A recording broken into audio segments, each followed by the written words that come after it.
Oh, welcome to summer camp! Yeah. Cheers, welcome to this year's summer camp. Yes. The theme is convoluted, but we're having a great time. Yep. Basically, I narrowed down movies that only I liked as a child that were a very strange array of all pretty rotten. The Rotten Tomatoes critics score, all sub 20%. Pretty much. So there's some undiscovered gems, there's some oofs, there's some I love them and no one else does, mostly that. But we're rediscovering that my taste level has not changed. Yeah. So anyway, we'll be breaking it up into themes, weeks, so we could do more movies because there's a lot. And this week, Yes. we are doing Schmucks Run Amok, which, I mean, there is a bounty of 90s movies that fit this category. That is very true. And I think I have a theory, but should we do first things first? Yes. Shout out to our Patreon supporters. $5 a month gets you ad-free early access. $10 gets you access to our viewing parties, where you also get to run amok. Amok.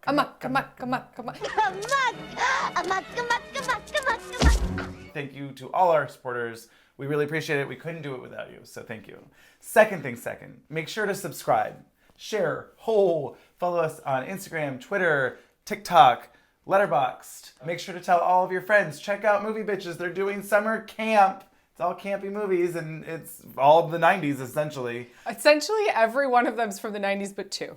So, love that. And it's and fun... the early 90s, like before the good movies started to come out. Those early ones. Is 99, you think, the best year of the decade for movies? Yep. Yeah. Oh, yeah. I mean, it might be the best year ever. Wow. There's a whole book on it. Right. It's great. I read it. Yeah. It's up there. It's up there. Oh, my theory. Yeah. And this might be skewed. I just watched this documentary called In Search of the Last Action Hero. Okay. Which was like a clip show retrospective of 80s action machismo, manly, muscly, I'm gonna shoot your face off with this gun, blood, guts, whatever. Die Hard? Yes. Okay. Die Hard is on the subtler end of that spectrum. Love it. Like Rambo. Arnold, Rambo, Stallone, JCVD, Yeah. You son of a bitch. What's the matter? The CIA got you pushing too many pencils? Machismo. Shoot 'em up movies. Gory. Yeah. Practical squib machismo, right? Yeah. And I was like, oh, I feel like all of these Schmucks Run Amok movies of these sort of not particularly masculine men, not particularly concerned with being masculine men, Right. being idiots, willing to just make fools of themselves. There's something I feel like that's responding to that, like, you're only a man if you're beefed out and shooting people and punching people in the face. Real men are not intimidated by physical threats against their personal selves, and ironically, neither am I. We'll talk about Pauly Shore, was a big part of my childhood. Love that. Really loved Pauly Shore, still do.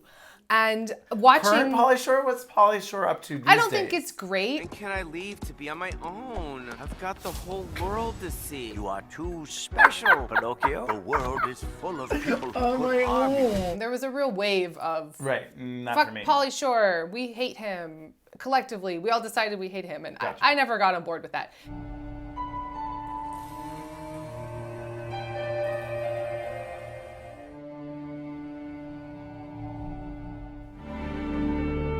I don't know what the fuck happened, okay? Things just got fucked up, all right? And no one will fucking call me, and I'm a big joke. Rewatching In the Army now, Mm-hmm. I was sort of fascinated with how unconcerned he was with being traditionally masculine. Fair. And it wasn't a thing. No. His long hair, he's wearing flowy tops, he's horny and a child. And even when he gets into the army, Right. It's not, and now I'm gonna be a muscle man. No. there was sort of an interesting thing going on there. Yes, We'll get there. we will. We're gonna talk about it. But I do like that perspective, and Right? I think there's a solid base to your theory. Mm-hmm. And it's not like any of these are explicitly satire. Like, it's not a specific parody of like, oh, we're gonna Right. make fun of these James Bond tropes. It's Right, not that right. specific. No.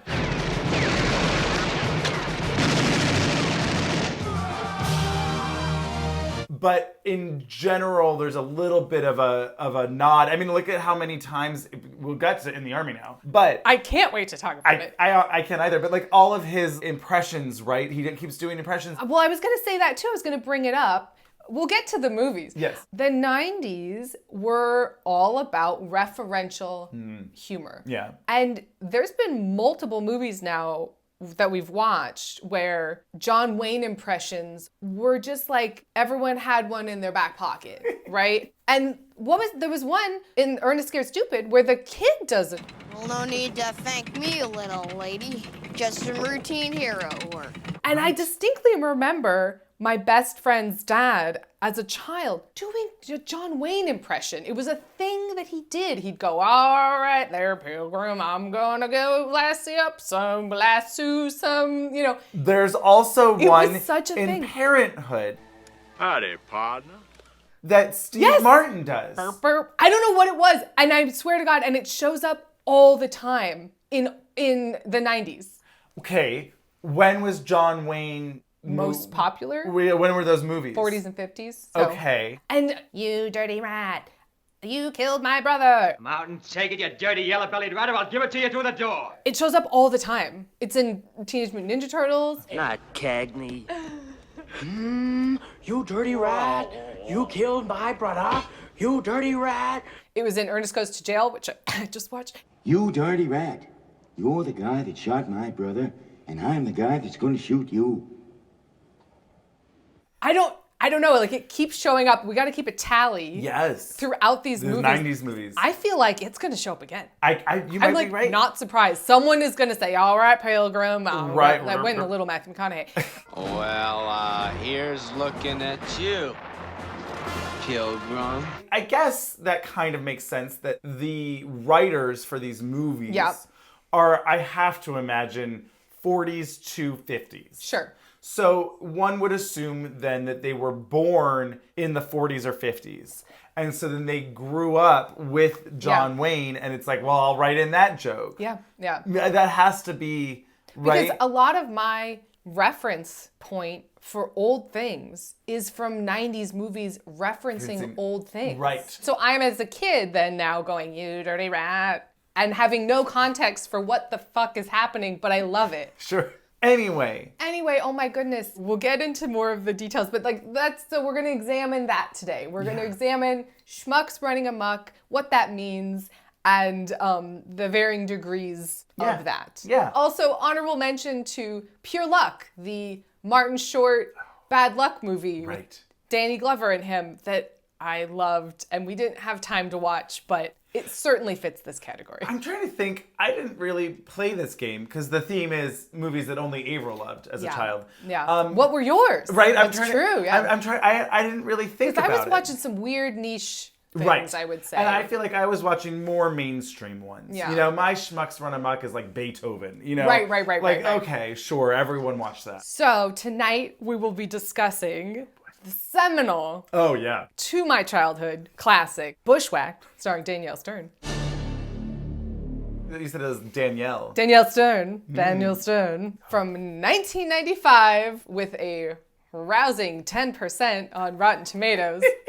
I think that's unfair. I think that's unfair. Going back, I had not seen this since childhood. Okay, great. I thought this movie held up and was really funny. I thought it was really funny. I had genuine laughs. Yep. Daniel Stern is very funny and charming to me. And he manages to carry the movie, which is not what I would have expected. I didn't. When you told me we were watching a movie with, to me, I knew him as Merv. the guy from Home Alone. Yeah. I was like, ooh, this is going to be awful.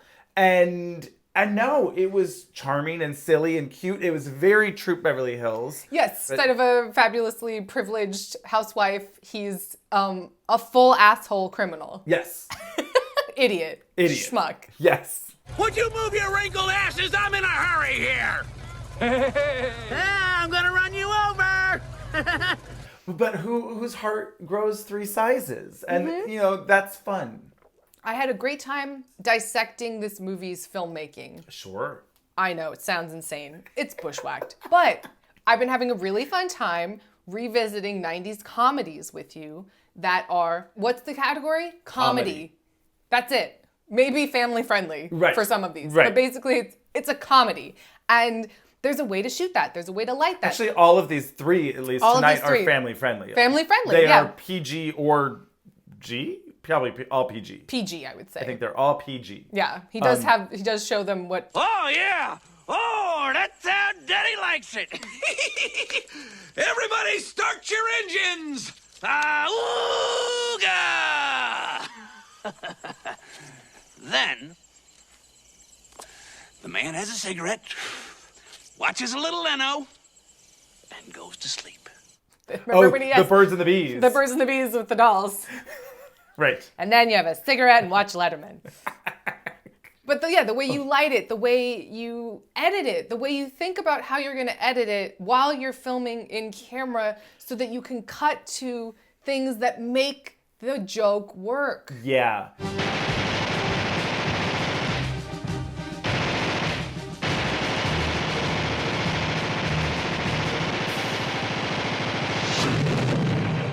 I just don't understand what's happened.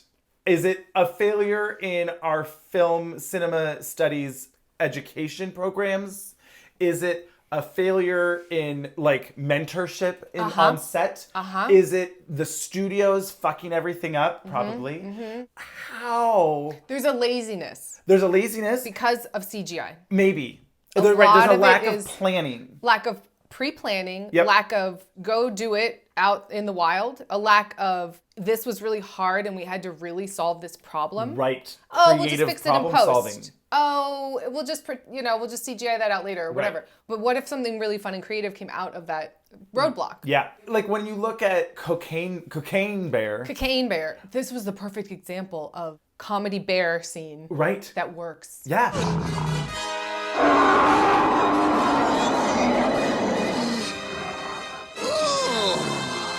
God, he's dead. No, he isn't. I read in the manual. Whenever you're attacked by a bear, you're supposed to play dead. Oh, he's a master. And then you're like, why was it so hard for Cocaine Bear and so successful here in this stupid movie that like actually no Right. one liked? I don't understand. I don't know. Maybe if Bushwhacked came out now, would it do well? No. Probably not. Probably not. Well, on streaming, I bet. Yeah, right? Like, I don't know. I'm so confused. Yeah. Because I found this movie so watchable. It's 90 minutes long. There's a simple plot. There's a fast pace that moves along. Charismatic actors. Yeah. Great supporting cast. Yes. And Dowd. Lady Gaga. Anne Dowd. I think it's a wonderful thing that a man of your achievement has taken the time for the youth of America. And Anthony Held from Outrageous Fortune and various other things. Right. And right. This is also very Outrageous Fortune-y, too. Like in a similar comedy vibe of like, oh, it's hijinks in the nature. And, on the run from, whatever. baddies. Yeah. It doesn't make any sense. Is it over the top? Yeah. Like, no and yes. No and yes. Then what are you saying? I'm saying no. But I'm leaning towards yes. Then you're saying yes. No. But it is also fully camp. Literally, I mean, they're out in the woods. But the things that happen, I do miss how everything didn't have to be taken so seriously, I'll be honest. Sure. Tonight, on Eyewitness America, Scouts on the hostage crisis. Day 1. Oh, my, our son's a hostage. If you write this on paper, escaped criminal felon with a gun has kidnapped a troop of Boy Scouts and is, taking them into the woods for who knows what purposes, and we have to save them. My children are missing. Right. But on paper, oh my God, that's a nightmare. Right. This is Gone Girl. This is not. Oh no! Oh my God! This is not a comedy. What happened? A 90-minute romp through the forest. Right. But because it's a comedy, because we've kept it light, because the lighting is so bright and fun and cheery, and the kids are like, ha ha ha, he's an We're idiot. fine. Like Yeah. you feel safe. Right. And it doesn't, it rides the line between, of course, Ann Dowd is upset. Right. But she's not, oh my God, and you know, and what am I going to do? And she fucking handles the situation. She does handle the situation. Thank you very much for the tip. Now, I'm sorry, but if you'll excuse me. Look, I just told you where those kids are. Now you get your skinny butt up there and you rescue them. Or do I have to do it alone? Oh, another thing that I was going to say, though, is there's a common thread in these movies, and maybe of the era, and maybe that's formative in my childhood, about the children being smarter than the adults. I don't see that a lot these days. No. Like, the children are mostly just annoying. They're not, like, fun and adultish character. Like, you know? I mean, yeah, it was Gen X of kids with tude. Let's say that. Independent kids with tude who were going to take charge because their parents were, you know, fucking idiots. Sure. Yes! Can you really hear anything?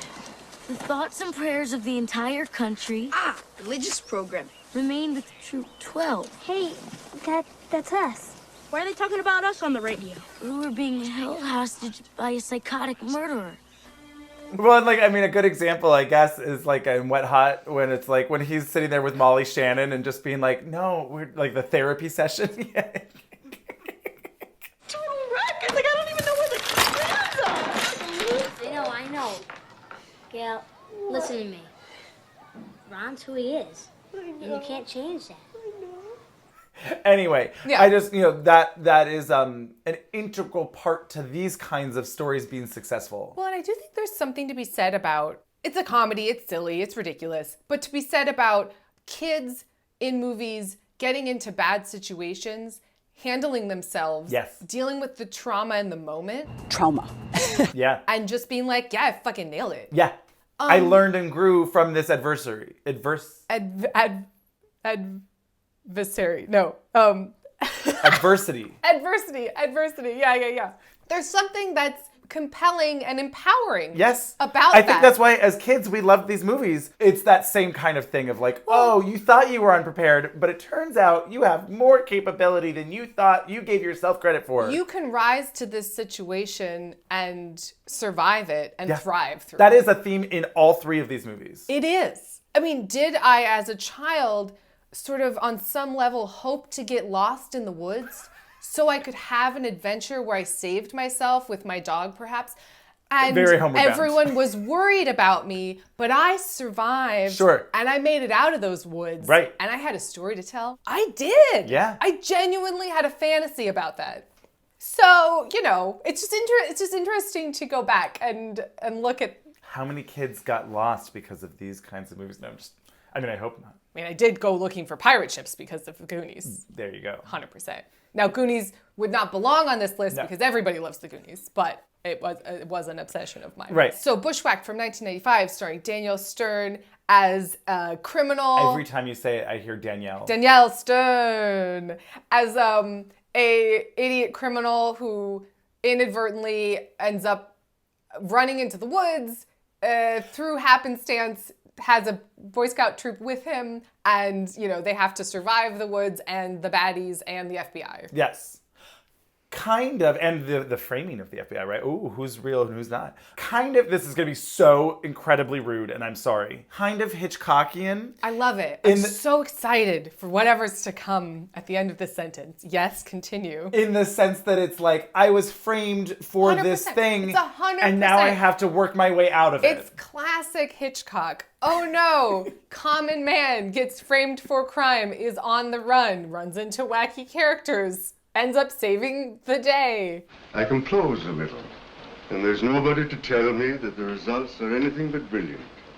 So I live in a comfortable glow of self-appreciation. It's classic Hitchcock, just the genre's slightly tweaked. Right, and it's schlockier Instead and it's dumber. Instead of a thriller, it's a comedy. Yeah. I love it so much. A couple of highlights, things I distinctly remembered. Okay, great. From not having rewatched. Okay. Identifying him via dental records. Oh. That really... His body was burned beyond recognition, and we had to identify him using only his teeth.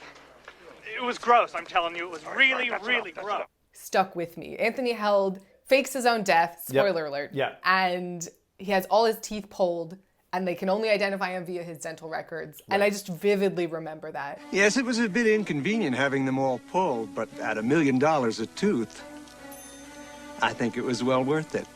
Well, and I guess, okay, I will see, no, all of my movies are like common movies. Because I was going to say, I had a brain worm on this one, where it's like, I know that guy, the actual Boy Scout troop leader guy. Right, who volunteered, former military, whatever.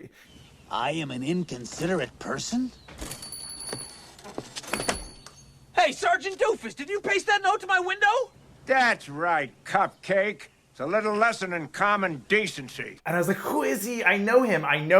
And then there was something that he did when he was driving or whatever. And I was like, oh my God. Driving. And I was like, it's from Sister Act. He's driving with a baguette and it was a whole thing. And yep. It's that guy. It's that guy. It's that guy. But because there's that whole chase scene in Sister Act 2. 2. Yes. 2. We're in the shed. Hell, you people learn how to drive.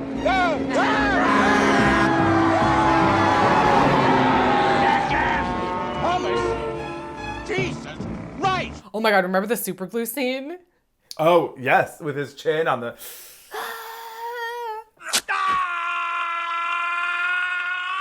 Yeah. I do love that Daniel Stern's character is just a full asshole. Oh, yeah. And they don't try to shy away from that. No. But we still like him. Spider! What? How come your nickname's Spider? Because I once killed a kid who called me Spider. One time too many. Yeah, but how could he call you Spider one time too many if your nickname wasn't already Spider? Excuse me, Spider! Excuse me, Because he's a funny clown. Because he's a funny clown. You know? And then the really fabulously cast and good performing children. I was shocked. I kept being like, is that kid from Little Rascals? No. No. Is that kid from Little Rascals? Absolutely not. Is that the kid? No. Another movie I watched a lot, but again, also pretty common. Does not fall into this category. Probably Rotten on Tomatoes, I would say. I don't think so. That movie is great, and if I remember correctly, was directed by Well, Mel Brooks produced it. Oh. So it's certainly knows what it's doing. Let's say that. I got a pickle. I mean, Whoopi. Quick! What's the number for 911? We should definitely retro review that at some point. Absolutely retro review that. Oh, because I was watching something and the nerdy kid from the blonde, fancy kid with the glasses he was just in an episode of The Nanny. Oh. And I was like, hit it! Gray skies are gonna clear up. Put on a hat.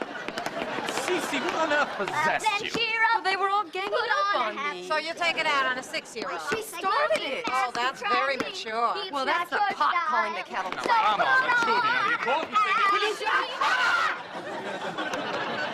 but it was similar age because he was little. Yeah. And I was like, oh my God, it's the kid from Little Rascals. Fuck.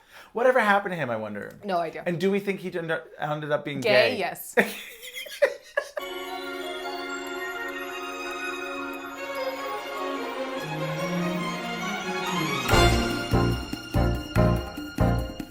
So, quick commercial break and we'll be back with more Danielle Stern. Maybe it's because Danielle Steele. Okay, sure. I've never read one of her books, but they were always sort of around. Like you'd go to your aunt's house and be like, oh, that font. Yes. And then you'd go to your neighbor's house and go, that font. Danielle Steele. Sure. The things they got away with. I mean, there's a golden shower scene. Oh, that's the ticket. A little spritz of cool, clean mountain rain. Shake your lizard, let it drain. Move your hips and spell your name. I got some bad news for you, Palmer. There was so much. Because it was all of them. And the trajectory of the piss. Yeah. Oh, yes. Right. But so I think he is a full asshole for pretty much the whole movie, but decreasingly so. Yeah. In part because the fabulous children teach him. Right. They were really good actors. They raise him as a young little child into a non-asshole. They do. And he endears himself. Right. And it was like. And it's not in a super saccharine, annoying way. No. It's in the I'm an asshole, but I'm not really the type of asshole that will let these children die. We're going with you. Yeah, we can do this. No! I said no! No! It's my mom. Listen, I got us into this mess, and I'm gonna get us out of this mess. Right, they're counting on me You have to draw the line somewhere. Right, I guess I won't let these children die. I won't abandon them in the woods. Yeah. Okay. That line moves ever so, it's a little man of the house-y, I think. All these movies are they're very similar. Yes. But I always liked it. It's a fun, simple story. I think especially for kids. Yeah. I mean, obviously we're grown adults and there is a nostalgia factor, although I'd never watched two of these three movies. You've never seen them. Never seen them. And I still had a fun time. Yeah. So there's just something, I mean, I'm also a sucker for this kind of movie though, typically. Right. But it is dependent on a comedic lead who is funny and can carry a film. And obviously. And I think Danielle Stern, I said it again weird. You really do. I don't know why I keep saying it weird. I think Danielle Stern is underappreciated. Sure. And because I really enjoyed him as a kid and I watched a bunch of his movies. I think he's really underappreciated at how charming and funny and clownish he could be. Well, that was part of what makes Home Alone so great. If he wasn't there, I mean, obviously Joe Pesci is great, but like having that counterpoint. Exactly, the two of them being these clowns.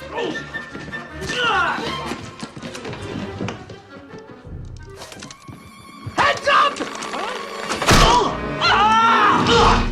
It makes it funny and fun, and it's like very Charlie Chaplin-y type, just like basic. It's Three Stooges. Yep, it's physical comedy. Yes. But you know what makes physical comedy funnier? Wide long shots where you see them actually physically do the things that are happening. Yes. Here we go. Here we go. Here we go.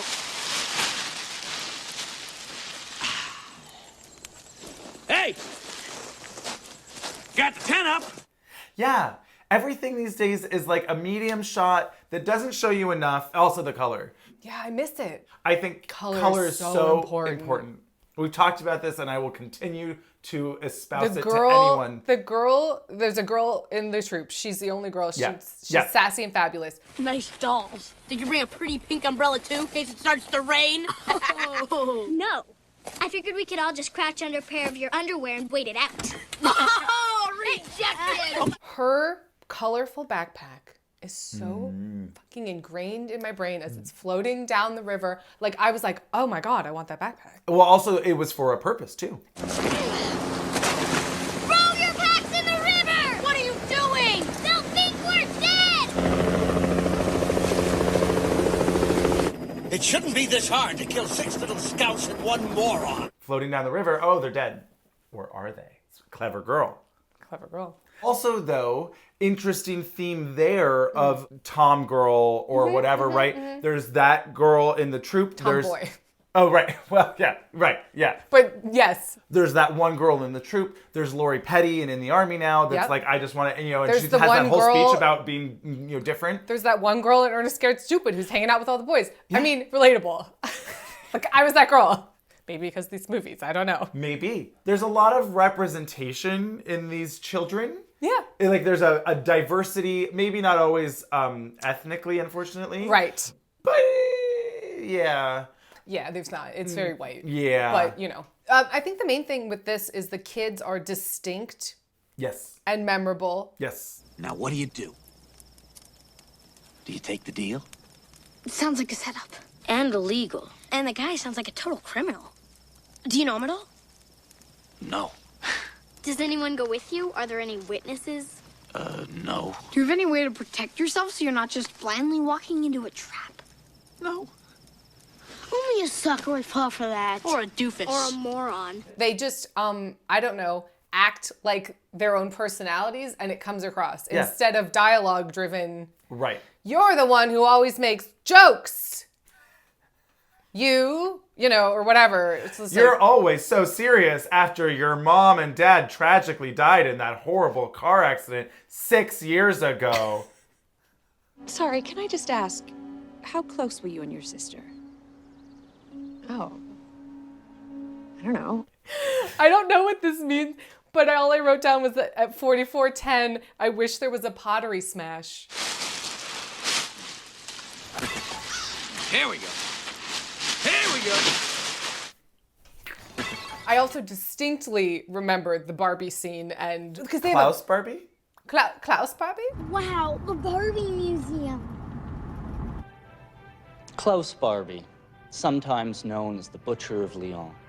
Let the Jew revisionists talk about their death camps and so-called crimes against humanity. No, the the birds and the bees birds Barbie and the scene. bees fucking scene because they have a Playboy. Right, they found a Playboy somewhere. It's interesting too how much that comes up. I just rewatched Milk Money, which was a fave, but I think a lot of people like that movie. Never heard of it. The Melanie Griffith, Ed Harris are the three boys hire a prostitute, and then Oh, I told you about it. You did tell me about it. But it's interesting, and I think this has to do with like men of a certain generation writing these films that Yeah. then they're like Yeah. living out whatever. Not that I thought we'd be talking about this, but like how much pornography has changed. Right. You know, it used to be a coveted. Right, it was hard to get, and it was a hard thing to Oh, find. I stole this from my dad's closet, Right. and we all Right. are gonna like as a group activity, we are gonna all look at this magazine together. Right, because it's taboo, it's verboten, it's Ooh. not allowed for us children to Scandalos. see. It's such a different experience than I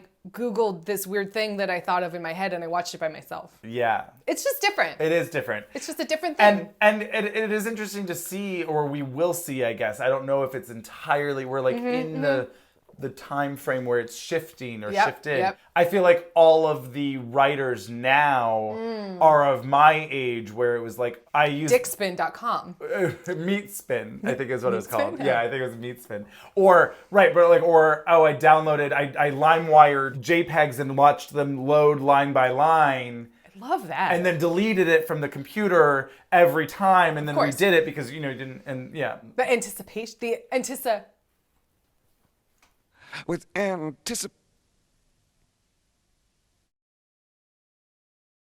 Airfare included. Well, yeah, and does she use her training bra as a slingshot and save the day? She does. I loved her as a kid. Like, yes. she's so in charge. I got an idea. Everybody, close your eyes. Fire! So yes, they're making their way up Devil's Peak or something, words like that. Devil's Peak. That's up in the mountains. Mountains? Who the hell goes to the mountains? Anyway, they're making their way up Devil's Canyon, Backbone Alley, and I mean, I do love that he's hiking this like insane trek the whole time in loafers. In Obsessed with it. He never takes off his leather jacket. Obsessed with it. Like, it's so dumb. So dumb. I'm very into it. Yeah. The FBI guy and Monk from Sister from Act Sister 2 Act 2. are chasing after them, and they're, you know, cat and mouse, and of course Ann Dowd, again, the smartest woman in the room, is going to actually solve this problem Right, because through she- investigative journalism, and Thank God he spit his gun out. thank God. I'd like to keep the kids gum-free.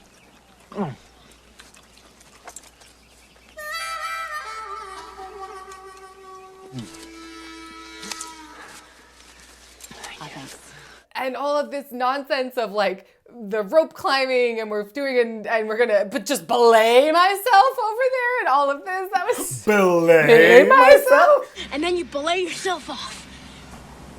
Belay myself off? Belay myself off? You know, and he's always in peril. Yes. And they manage the kids never seem in peril. Right. Actually. Right. He's the one that's like, he's- the bear's attacking me. I'm flying off. I'm falling over here. Oh, use Yeah. me as a bridge. Yeah. He's a cartoon. He is a cartoon. He's a cartoon character.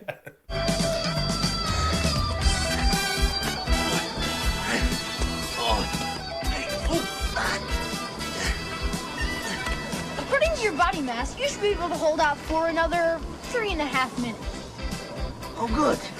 Then take your time. Much like all of these people, really. I mean, the Schmucks, Ernest is essentially a cartoon character. Pauly Short is essentially a cartoon character. Martin Short is a cartoon character. So, like, there is that common theme. Sure. Outlandish cartoonishness. Mugging. I like mugging. Yeah. You know, for the camera. Yeah. Give me some good mugging. I like it. The dramatic end with, they're being tied up. Anthony Howard's going to burn the house down, and he's going to escape on the helicopter. On the helicopter with all the money and the this and the that. And because the plot is inconsequential. When he pushes him off the ledge. And a child. No!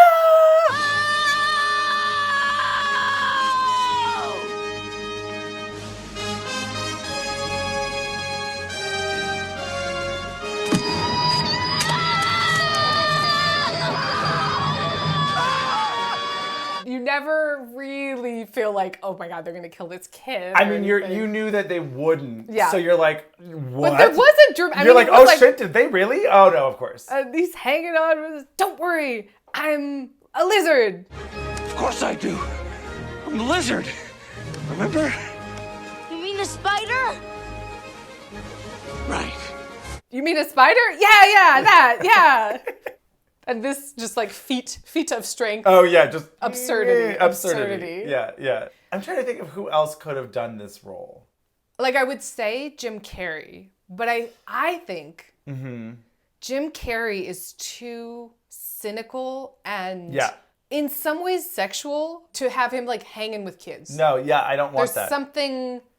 His movies are more adult, even though they are full. He is a full cartoon. Right, I agree. No, I don't want that. No. Why are we recasting? I don't know. Daniel We don't have Stern. to. Yeah. I love Daniel Stern. Daniel Stern. He saved the day. All of the crimes that he's committed will be wiped clean. Who gives a shit? I mean, what crimes? Well, I mean, he was on the run. He apparently kidnapped children. He stole that car. I guess that is He true. robbed that plane. Like, he was... Okay. But, okay, fair. But it doesn't matter because he saved the children and they're going to be his expert witnesses in court and say, he's a nice guy. That's right. You broke every rule in the book. But when they got into trouble, you demonstrated the kind of courage, values, and honor that are the cornerstones of the Ranger Scouts. Utterly absurd. I love it. Yeah. Anyway, that was just like a little brief rundown of... Brief? Well, we had to discuss the themes. Yes. And Daniel Stern. And Belay myself? And then you belay yourself off. Belay myself off? Belay myself off? I would say I would recommend Bushwhacked. It's a fun watch. Honestly, I mean, if you go in expecting a dumb comedy, I thought it held up. I had a good time. And there weren't any. Ooh, that really didn't. There was not a bunch of clunkers. Not that I remember. There wasn't a big clunker. It wasn't like, ooh, that was really dated. Yeah. Ooh. Not really. No, there was no like, oh, that's so gay. None of that. No. So yay. Yeah. So cheers to Bushwhacked. Yeah. Here we go.